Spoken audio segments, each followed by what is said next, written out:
Құрметті қыз-келіншектер, мен сіздерге питьевая золушка дегенді естіген шығарсыздар. Міне құрамында лимон бар, В витамині, Е витамині, С бар. Ағзаға ешқандай зияны жоқ, коллаген порошок ішінде.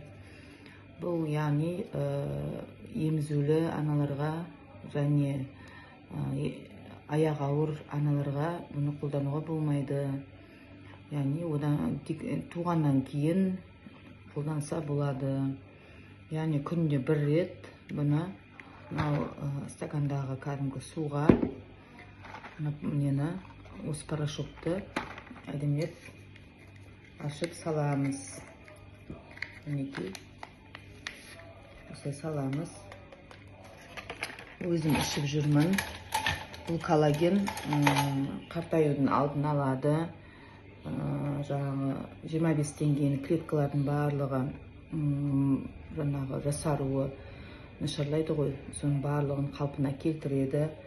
Және лимонды білесіздер. Лимонның барлық ішкі органдардың барлығына пайдасы өте көп бұның. Сондықтан осыны алуға кеңес беремін. Егер тағы да сұрақтарыңыз болса, комментарий жазып, менің каналыма, YouTube каналыма тіркелуді ұмытпаңыздар. Былайынан араластырасыздар. Әдемі жақсылап араластырып ішесіздер. Дәмі күшті. Алуға кеңес беремін.